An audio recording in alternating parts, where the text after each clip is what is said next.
High বন্ধুরা, কেমন আছো? আশা করি খুব ভালোই আছো। আজকে রাতে না রুটি বানাইনি, তুই ধোসা বানাচ্ছি। তো চলো দেখে নেওয়া যাক।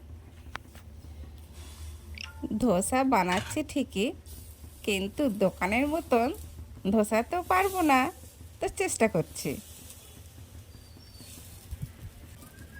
অন্যান্য বছরে করি দোকানের মতনই হয়, এবছরটা ঠিক দোকানের মতন হয়নি। আসলে পার্লারে কাস্টমার এসেছিল, ওখানে কাজে ব্যস্ত ছিলাম।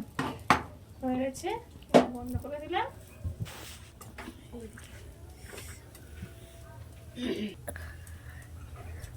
আর এখানে কতগুলো বানিয়ে ফেলেছি দেখো। আজকে কতগুলো বানিয়েছি।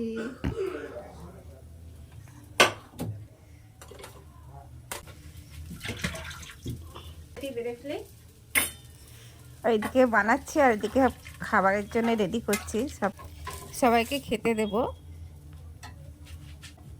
তো মোটামুটি রাত হয়ে গেছে অনেক,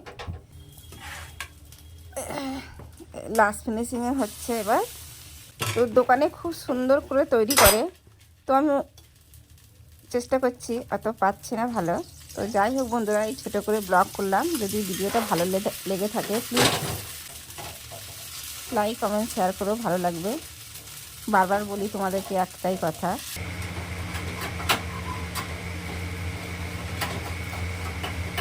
ছেলে খাচ্ছে আর বলছে, মা খুব টেস্ট হয়েছে, মনে হচ্ছে সবগুলোই খেয়ে নিই। আমি কোনো ব্যাপার নেই বাবা, খেয়ে নিতেই পারো।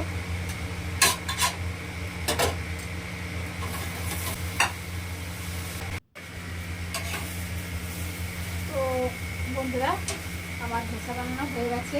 এই যে সবাই খাবো। এই চাটনি, এই নারকেলের চাটনি।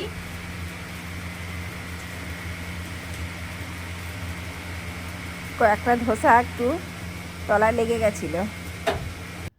তো টাটা, রাখলাম। গুড নাইট, সবাই ভালো থেকো। শুভরাত্রি, টাটা, চলো বাই বাই। আর ভিডিওটা যদি ভালো লেগে থাকে please like comment share. Tata.